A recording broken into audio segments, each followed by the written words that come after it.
안녕하십니까. 자, 오늘은 요한복음 2장 1절부터 11절까지 말씀을 함께 생각해 보겠습니다. 갈릴리 가나의 혼인잔치에서 있었던 일입니다. 시대 소마에 보니까 이 혼인잔치 집이 요셉과 마리아의 친척이었다 그렇게 기록되어 있던데, 그래서 요셉은 지금 이때 이미 이제 돌아가셨거든요. 안 계십니다. 그래서 요셉은 참석하지 못했고 이제 예수님의 어머니 마리아는 참석을 했습니다. 그리고 예수님과 제자들도 혼인잔치에 참석을 했습니다.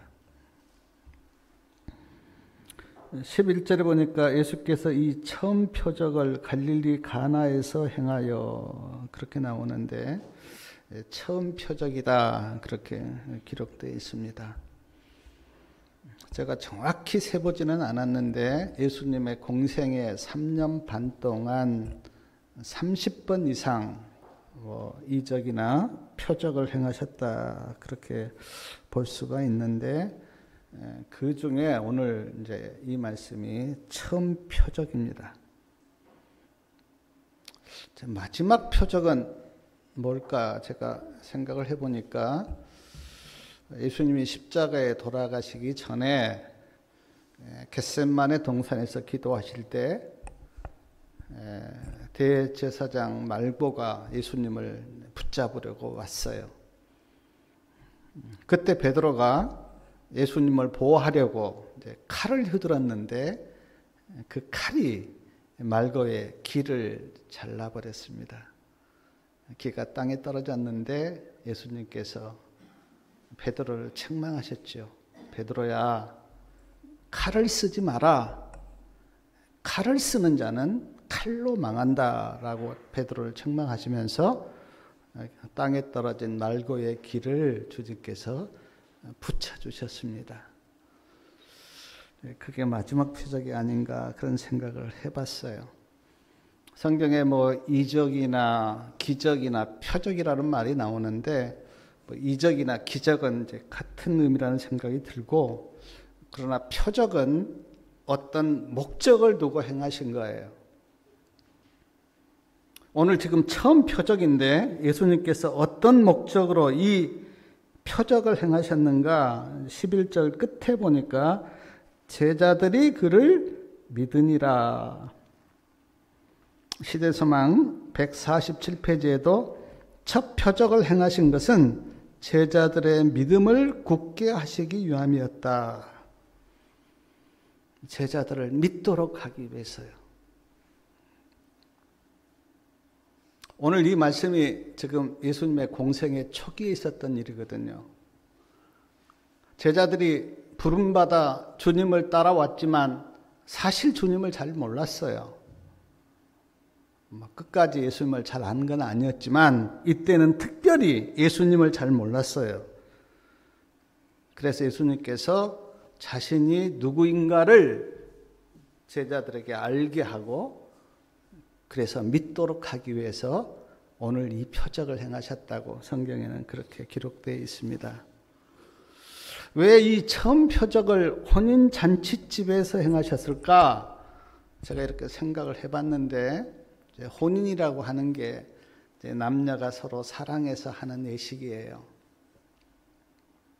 근데 성경에 보면 예수님을 신랑으로, 우리를 신부로 그렇게 표상하고 있습니다.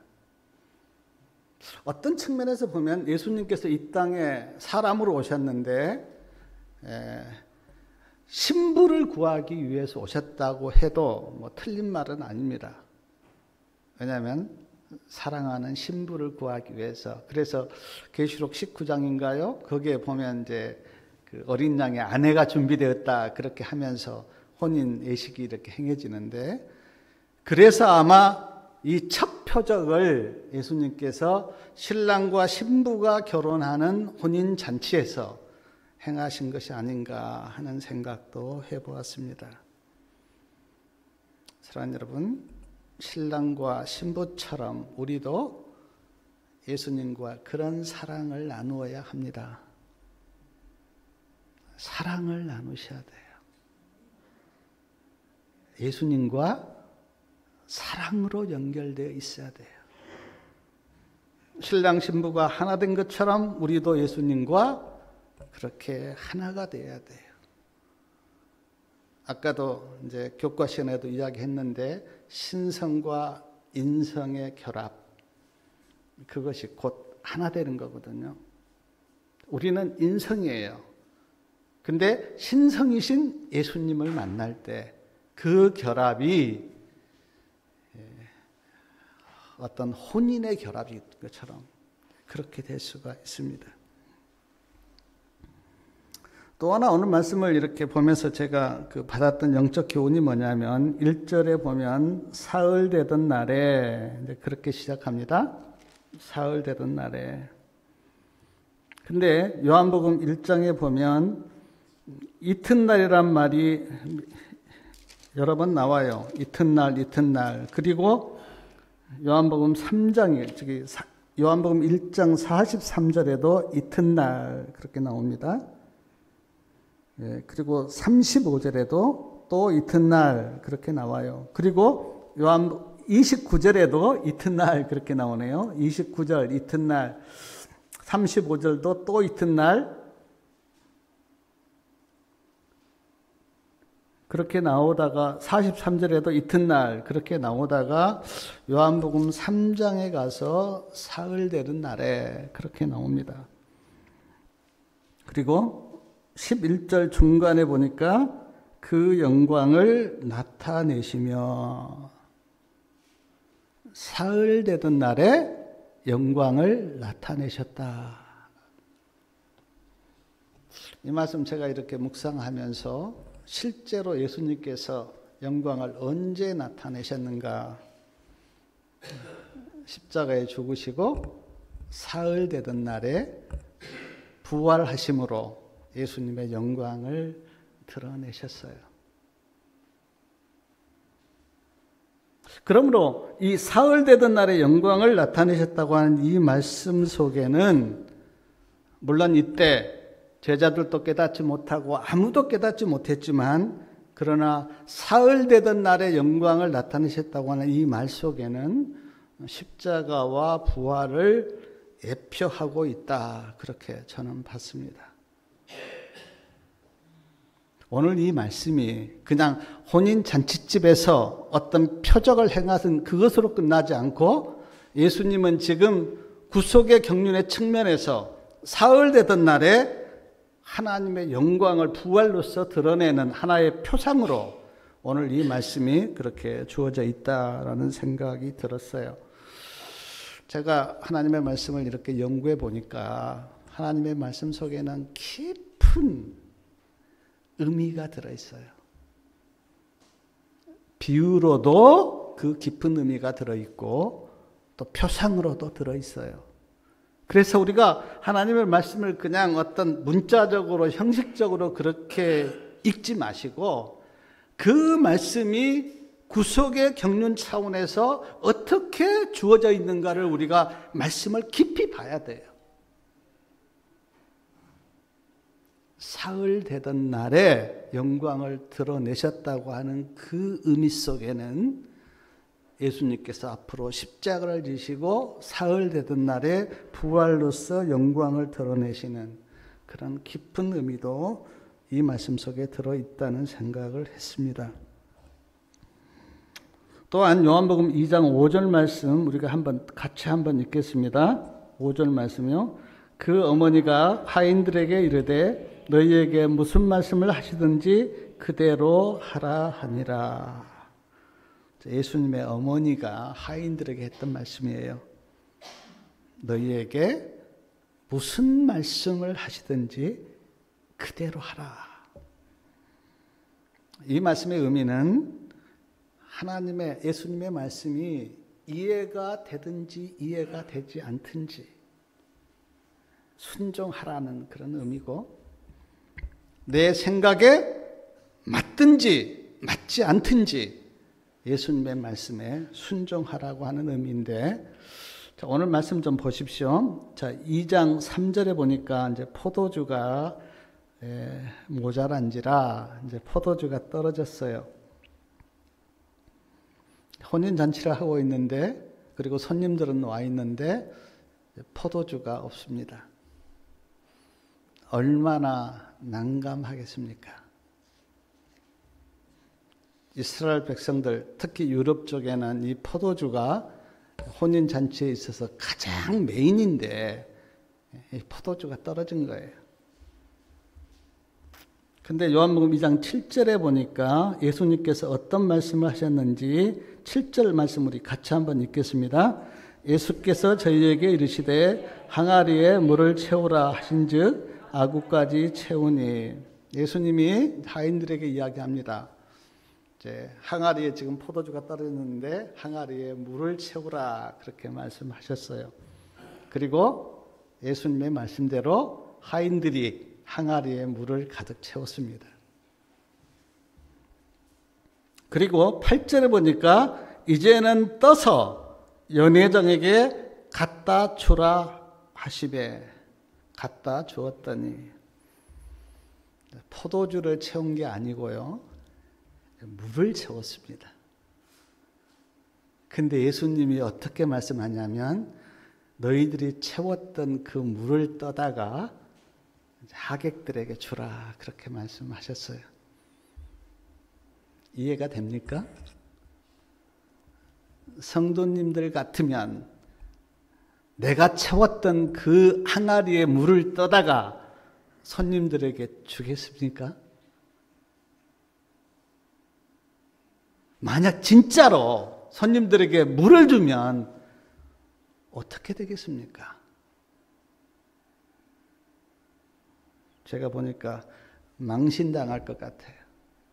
그리고 그 손님들에게 큰 신뢰가 되죠. 그런데 예수님이 항아리의 물을 채우라 그렇게 말씀하시고 채웠는데 그 물을 떠다가 손님들에게 주라 그렇게 말씀하신 거예요. 이해가 안 되죠. 근데 예수님의 어머니 마리아가 예수님께서 어떤 말씀을 하시든지 그대로 하라 그렇게 말씀하셨기 때문에 하인들이 예수님의 말씀에 순종하여 물을 떠다가 손님들에게 가지고 가는데 중간에 물이 포도주로 바뀌어버린 거예요. 얼마나 놀라운 일입니까? 제가 이 말씀 이렇게 묵상하다가 지금은 돌아가셨지만 김영길 장로님 간증이 생각이 났는데, 김영길 장로님은 아주 공부를 잘하셔서 이제 미국으로 유학을 가셨어요. 미국에서 박사학위를 따시고 나사에 그 항공우주국 나사에 근무도 하시고, 그리고 카이스트 우리나라 카이스트 교수도 하시고, 제 기억에는 과학기술자 장관도 하시고 한동대 총장도 하셨어요. 이 김영길 장로님이 아내가 이제 그리스도인이었어요. 그래서 아내가 이제 자꾸 권유도 하시고, 그리고 그 미 항공우주국 나사에 들어가 보니까 거기에 크리스찬들의 모임이 있었다 그래요. 그래서 그렇게 머리 좋은 과학자들도 예수님을 믿구나라고 생각하고 성경을 잡아들었대요. 내가 하나님의 말씀을 봐야 되겠다라고 생각하고 성경을 이제 요한복음을 읽기 시작했는데, 요한복음 2장을 읽다가 아니 물은 물이고 포도주는 포도주지 어떻게 물이 H2O 물이 포도주가 되느냐라고 생각하고 성경은 믿을 게 못 되구나라고 성경을 덮었대요. 나는 성경 못 믿겠다. 그리고 어느 정도 시간이 흘렀는데 어떤 생각이 들었냐면, 그래 우리는 물을 포도주로 바꿀 수가 없지만, 그러나 창조주 하나님은 물을 포도주로 바꿀 수도 있고 포도주를 물로 바꿀 수도 있지라는 생각이 들어서 그 문제가 해결됐대요.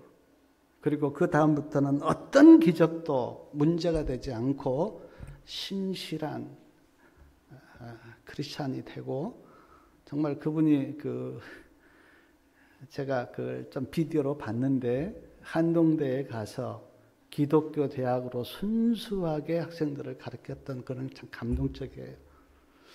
그런 제가 이야기를 들었는데, 요한복음 2장 지금 오늘 말씀을 읽다가 참 그런 과학자로서 어떻게 물이 포도주가 되느냐라고 생각하고 그런 간증을 하신 적이 있는데, 그 생각이 제가 났습니다.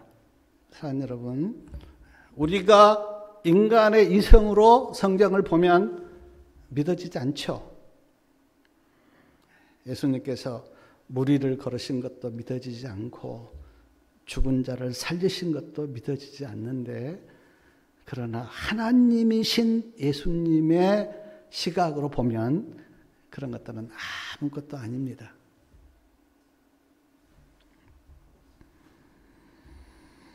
요한복음 2장 9절하고 10절에 보니까 손님들이 신랑을 불러서 말합니다. 먼저 좋은 포도주를 내고 취한 후에 안 좋은 포도주를 내는데 그대는 지금까지 좋은 포도주를 두었도다.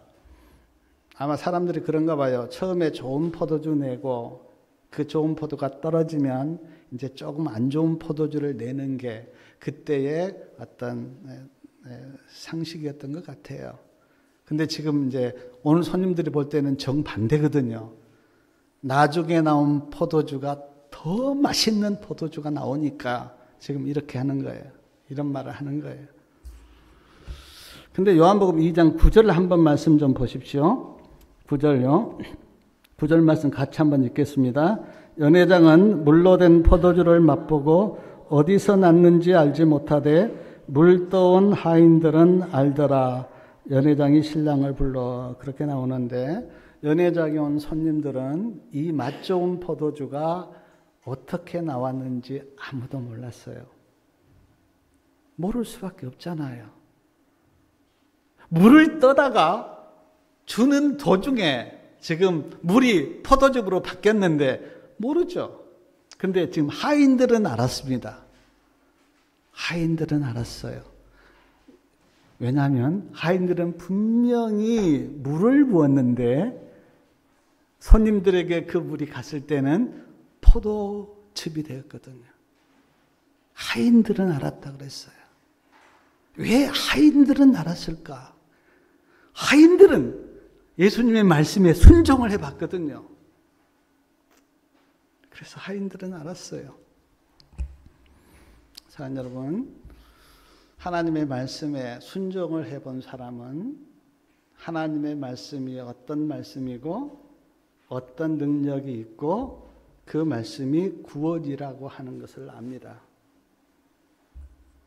말씀대로 살아본 사람은 알아요. 근데 순종하지 않은 사람은 마치 오늘 지금 손님들처럼 하나님의 말씀대로 살아보지 않은 사람은 몰라요. 하나님의 말씀을 믿지 않거나 하나님의 말씀대로 순종하지 않은 사람은 하나님의 말씀이 구원이고 생명이고 안식이고 피난처라고 하는 것을 몰라요. 누가 아는가? 하나님의 말씀을 믿고 그 말씀을 따라 살아본 사람은 알아요.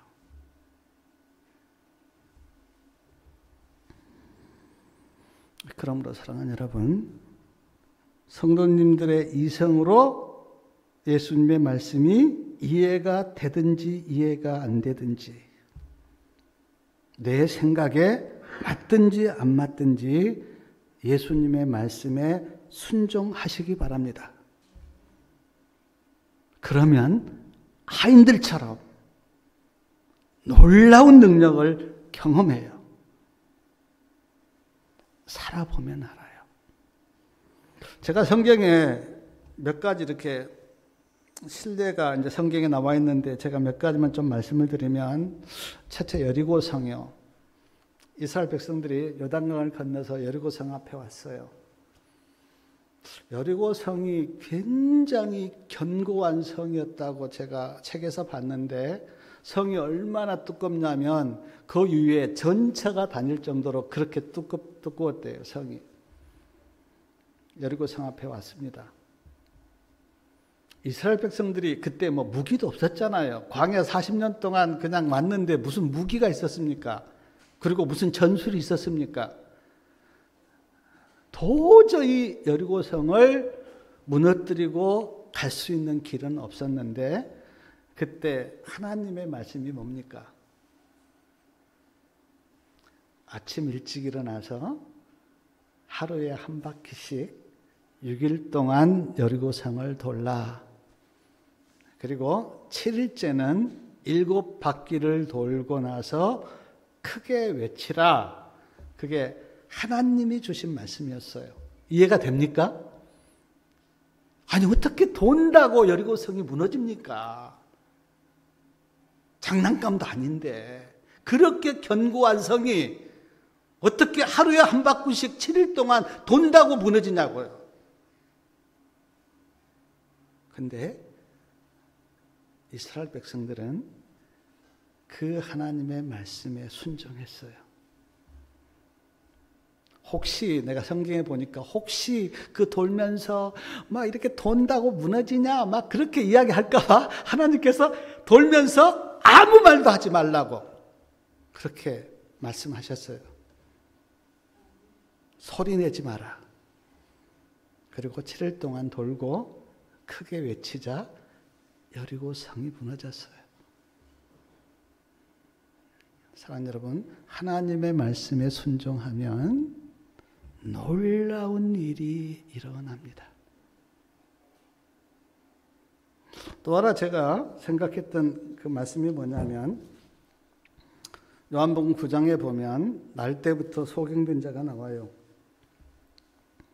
근데 제가 이 말씀 이렇게 묵상하면서 도저히 이해가 안 되는 게, 날 때부터 소경된 자가 이렇게 이제 예수님을 길에서 만났는데, 예수님이 그 날 때부터 소경된 자, 시각 장애인에게 예수님이 하셨던 말씀이 뭐냐면, 예수님이 침을 땅에 뱉고 침하고 진흙을 이겨서 그 진흙을 시각 장애인 눈에 발라주는 거예요. 그리고 실로암 못에 가서 씻으라 그렇게 말씀하셨어요. 제가 그 말씀 읽다가 아니 예수님이 너무 무심하시지. 어떻게 그래도 지금 그렇지 않아도 안 보인 눈에 그 진흙을 발라주면서 예수님이 너무하신 것 아닌가 하는 생각이 들었어요. 근데 시각장애인은 그 예수님의 말씀에 순종했어요. 실로암 못에 가서 씻었어요. 그리고 눈을 떴어요.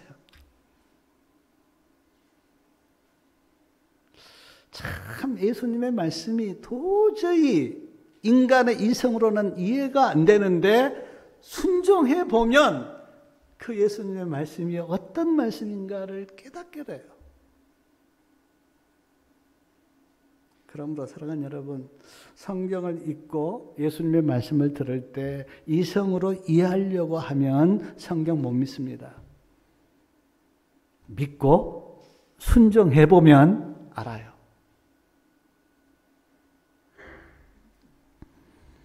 이해가 돼서 예수님의 말씀에 순종하는 것이 아니고 예수님께서 말씀하셨기 때문에 순종하는 거예요. 아멘. 예수님께서 말씀하셨기 때문에. 인간의 말이라면 순종할 필요 없어요. 그러나 그 말이 예수님이 하신 말씀이기 때문에 우리는 그 예수님을 믿기 때문에 그 예수님의 말씀에 순종하는 거예요. 열왕기하 그 5장에 보면 한센스병에 걸린, 우리는 나병이라고 하는데 이 한센스병에 걸린 나만 장군 이야기가 나와요. 어떤 소녀의 소식을 듣고 이야기를 듣고 이 아람 군대 장관 나아만이 엘리사를 만나러 가잖아요. 근데 엘리사가 알았어요.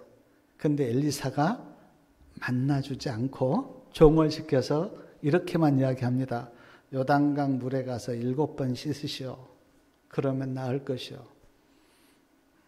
나만 장군이 그 말을 듣고 어떻습니까? 성경에 보면 막 화가 났어요. 아니 세상에 내가 아람 군대 장관으로서 이렇게 찾아왔는데 나를 만나주지도 않고 그렇게 종을 시켜서 말만 하면 되느냐? 우리나라에도 강이 많고 하는데 내가 요단강에서 뭐 그 씻겠느냐라고 화가 나서 가려고 하는데 부하가 나만 장군을 붙들고 그렇게 말라고 그냥 한번 씻어 보시라고 여기까지 왔는데 그 요단강 물에 가서 7번 씻는 게 뭐 그렇게 힘들다고 가시려고 합니까? 한번 해보십시오. 그리고 나만 장군이 요단강 물에 7번 씻었어요. 그리고 한센스병이 깨끗하게 나았습니다. 사랑하는 여러분, 하나님의 말씀에 순종하면 그 말씀이 그대로 이루어집니다.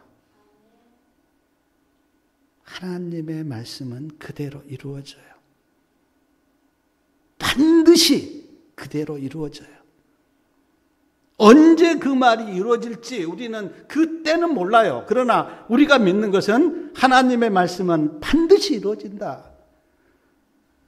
재림도 마찬가지고 부활도 마찬가지고 천국도 마찬가지예요. 우리는 그걸 믿기 때문에 오늘 우리가 하나님을 믿고 있는 것입니다. 또 하나 오늘 말씀이 주는 영적 교훈이 뭐냐면 손님들에게 나눠준 포도즙, 우리는 포도주라고도 성경에 나와 있는데 우리는 이제 포도즙이라고 읽는데 이 포도즙에 대해서 시대소망 149페이지에는 이런 말씀이 있습니다.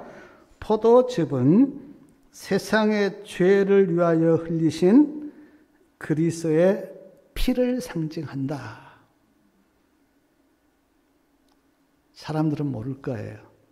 근데 지금 예수님이 만들어서 손님들에게 나눠준 그 포도즙이 뭘 상징한다고요?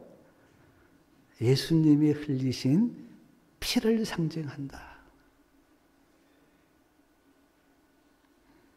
예수님께서 마태복음 26장 27절과 28절에 보면 제자들과 성만찬 예식을 하실 때 예수님이 포도즙을 제자들에게 나눠주면서 예수님이 하셨던 말씀이 뭡니까? 너희가 이것을 다 마시라. 이것은 죄 사함을 얻게 하려고 많은 사람을 위하여 흘린 바 나의 피 곧 언약의 피다. 포도즙을 주면서 예수님이 이것이 나의 피 곧 언약의 피다. 요한복음 6장에 보면 예수님께서 아주 좀 리얼하게 말씀하신 말씀이 있는데 내 살을 먹고 내 피를 마시라. 사람들은 이거를 믿음으로 듣지 않고 막 예수님을 비난했어요. 바리새인들이 어떻게 사람의 살을 먹고 사람의 피를 마시냐. 근데 그래서 막 기독교를 비난했어요. 기독교는 그렇게 잔인하고 막 사람을 그렇게 먹는 거냐. 근데 예수님의 살을 먹고 예수님의 피를 마시라고 하는 그 의미는 성도님들의 마음속에 예수님을 받아들이라고 하는 하나의 말씀이에요. 귀로만 듣지 마시고요. 눈으로만 보지 마시고 음식을 내가 먹고 그 음식이 내 안에서 소화되고 어떤 효과가 나타나듯이 성도님들이 예수님을 어떻게 받아들여야 되냐면 음식을 먹는 것처럼 내 안에 예수님을 받아들여서 그 예수님이 내 안에서 작용을 하도록 그렇게 하셔야 돼요. 그것이 살아있는 믿음이에요. 그림의 떡을 보듯이 예수님을 그렇게 보면 안 돼요. 아무 의미가 없어요. 예수님을 마치 내가 먹듯이 내 안에 예수님을 그렇게 받아들여서 예수님이 내 안에서 어떤 영향을 공급하고 작용을 하도록 그렇게 받아들이라고 하는 의미가 내 살을 먹고 내 피를 마시라는 의미거든요. 그래서 예수님께서 지금 아주 맛 좋은 포도즙을 만들어서 손님들에게 나눠줬는데 그것은 예수님의 보혈을 표상한다. 사랑하는 여러분, 그 예수님의 보혈을 마셨습니까? 그리고 지금 여기 하인들처럼 마시도록 손님들에게 나눠주는 일을 하십니까? 제가 예수님을 믿고 가장 큰 축복이라고 생각한 것은 지금도 그 변함이 없어요. 예수님의 보혈로 내 죄를 씻는 거예요. 저는 이것이 인간이 받을 수 있는 축복 중에 가장 큰 축복이라고 생각합니다. 뭐 부자 되고 잘 되고 건강하고 그거는 두 번째 이야기예요. 내 죄를 예수님의 보혈로 씻는 것. 그래서 정결케 되는 것. 그것처럼 인간이 받을 수 있는 큰 축복은 없어요. 죄를 어떻게 할 겁니까? 그 많은 죄를. 60평생, 70평생, 80평생 살았다면 그 죄가 몇 가지나 되겠어요? 아마 3보다 많을 거예요. 3보다. 그런데 그 죄를 어떻게 하실 거예요? 죄를 어떻게 할 수 있는 길이 이 세상에는 없잖아요. 근데 예수님의 피로 그 죄를 씻는 것, 그래서 정결케 되는 것, 그것처럼 인간이 받을 수 있는 축복 중에 큰 축복은 없지 않겠습니까?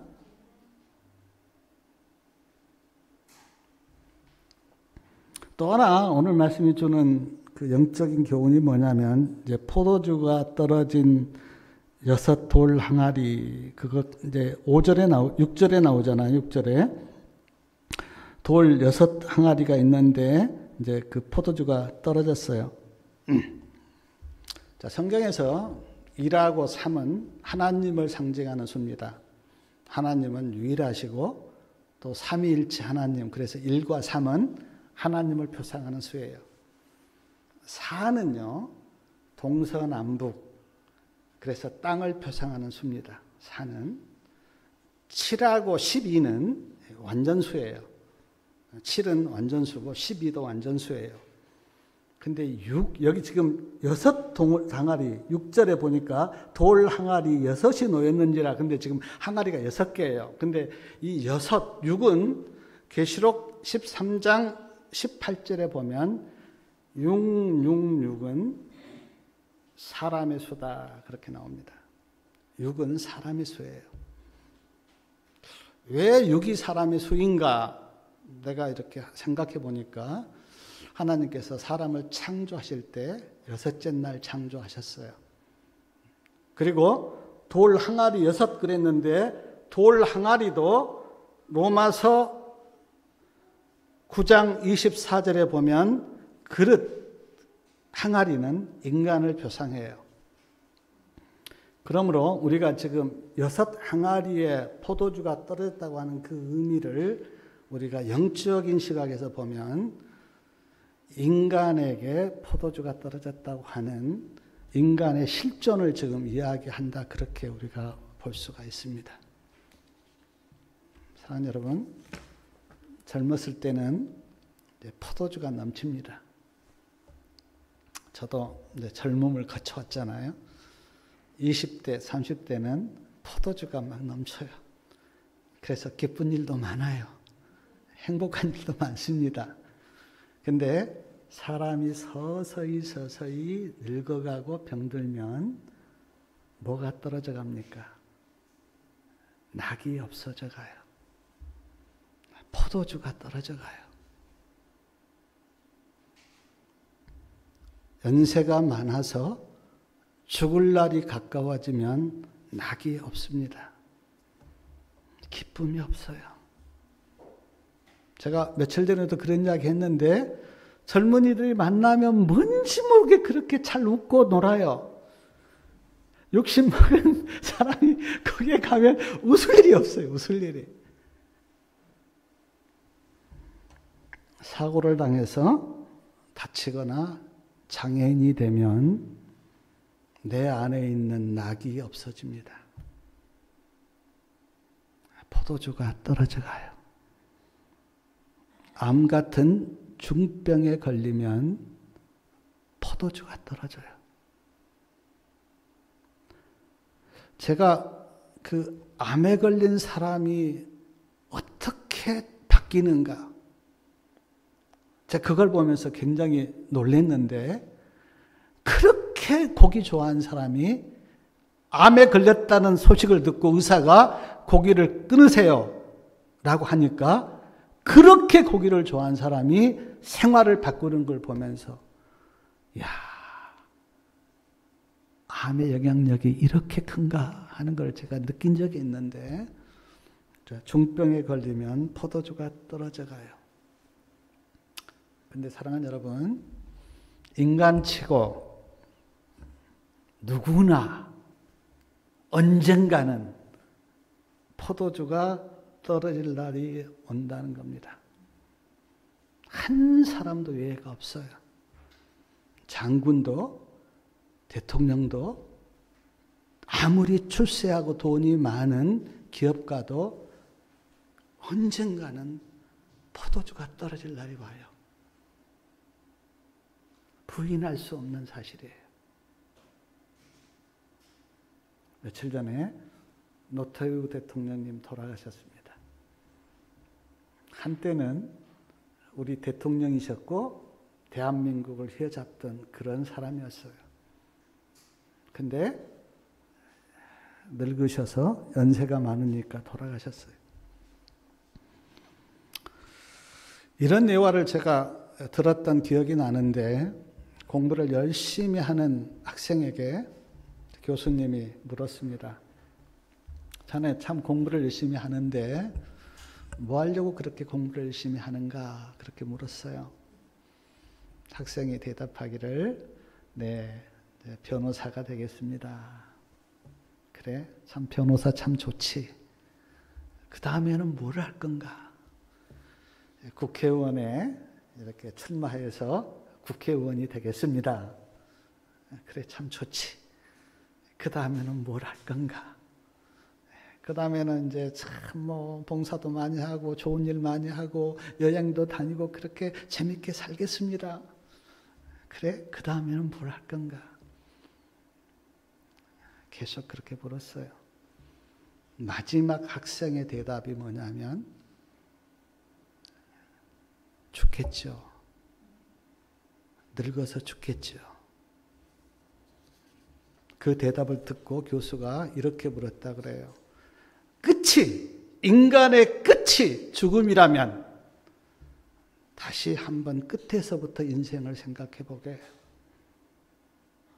오늘 말씀으로 보면 그가 아무리 잘 배우고 출세해도 포도주가 떨어질 날이 온다는 거예요. 그렇다면 사랑하는 여러분, 어떻게 해야 합니까? 우리에게 다 포도주가 떨어질 날이 오는데 어떻게 해야 됩니까? 저도 60이 넘었습니다. 포도주가 많이 떨어졌어요. 인간적으로. 저보다 연세가 많으신 분들도 계시는데 젊었을 때와 비교하면 아마 포도주가 많이 떨어졌을 거예요. 어떻게 해야 됩니까? 오늘 이 말씀에서 6 항아리 안에 그 포도주가 떨어졌는데, 그러면 인간이 어떻게 해야 됩니까? 만약에 여기에 예수님이 안 계셨다면 길이 있나요? 그것으로 혼인잔치는 끝이죠. 예수님이 이 자리에 참석하지 않았다면 포도주가 떨어진 그것으로 끝이죠. 제가 사람들을 보니까 두 부류의 사람이 있어요. 포도주가 떨어져 가니까 낙심하고 한탄하고 절망하는 사람이 있어요. 예수님을 안 믿는 세상 사람들은 질병이나 죽음 앞에서 다 그러죠. 낙심하고 결국은 포기하죠, 인생을. 그래, 인생이 다 이렇게 가는 거니까 나도 어쩔 수 없지라고 포기하고 받아들이죠. 제가 그 요즘에 김 목사님이 포도협법 할 때 제가 몇 번 가서 봤는데 그분들이 세상적으로는 다 포기한 사람들이에요. 의학적으로는 가망이 없다고 하는 사람들이 거기에 주로 와요. 거기에 와서 포도를 드시고 숟가루를 드시면서 살려고 몸부림치는 걸 제가 봤어요. 어떤 한 아주머니는 제가 너무 이제 안 돼서 제가 예수님 믿으시고 찬미를 부르짖으면서 한번 그 가슴을 좀 크게 은혜로 한번 쳐줘 보십시오. 그러면 기적이 일어날지 모른다고. 근데 그 아주머니가 너무너무 좋아하면서 그렇게 해보겠다고 했는데 얼마 가지 않아서 김 목사님께 전화가 왔어요. 돌아가셨으니까 한번 그 장례식에 한번 가보라고. 그래서 간 적이 있거든요. 자, 세상적으로 예수님 안 믿으면 포도주가 떨어져 갈 때 낙심하고 절망하고 포기하죠. 그러나 또 한 부류가 있는데, 자, 늙어서 포도주가 떨어져 가는데 예수님을 믿고 부활의 소망과 영생의 기쁨과 천국 본향에 대한 그리움에 맛본 사람은 인간 안에 있는 포도주가 떨어져 가지만 그것과 개의치 않고 감사하고 찬미하고 주님께 감사하죠. 사랑하는 여러분, 그러므로 우리는 포도주가 떨어져서 절망하지 않고 또 낙심하지 않으려면 예수님이 주시는 맛 좋은 포도주를 마시기를 바랍니다. 그렇지 않으면 병들고 늙어서 포도주가 떨어지면 그것처럼 인생이 좌절되고 절망하는 그런 게 없어요. 세상 사람들이 거의가 다 그렇습니다. 그러므로 6 항아리의 포도주가 떨어져서 정말 절망할 수밖에 없는 그때 예수님이 말씀하셔서 새로운 맛 좋은 포도주를 만들어서 손님들을 기쁘게 하신 것처럼 내 안에 있는 포도주는 나이가 먹고 병들고 그렇게 하면 떨어지지만 그때 우리가 더 맛 좋은 포도주를 먹을 수 있는 유일한 길은 예수님이 주시는 그 포도주를 마시는 거예요. 부활의 소망, 천국의 소망. 그러면 인생이 달라져요. 저는 오늘 말씀을 이렇게 묵상하면서 이 말씀 가운데 제가 참 발견했던 그 진리의 기쁨이 뭐냐면 사흘 만에 영광을 나타내셨다는 말씀에서 십자가와 부활을 보았고요. 6 항아리의 포도주가 떨어졌다는 그 말씀에서 인간의 실존을 보았고요. 예수님이 만들어주신 그 맛 좋은 포도주에서 예수님의 보혈과 구원을 보았고요.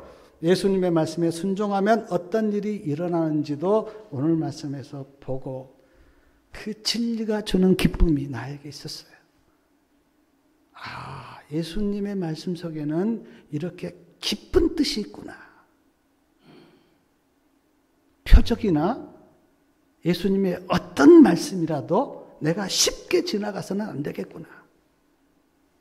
마치 혼인잔치집에서 그냥 기적을 베풀어서 손님들에게 포도주를 나누진 그런 게 아니라 이 말씀 안에 십자가와 부활이 있고 복음의 능력이 있고 구원의 기쁨이 있고 인간의 실존이 들어있다고 하는 말씀을 보면서 한 말씀 한 말씀이 그냥 허비로 흘러버리는 말씀이었구나.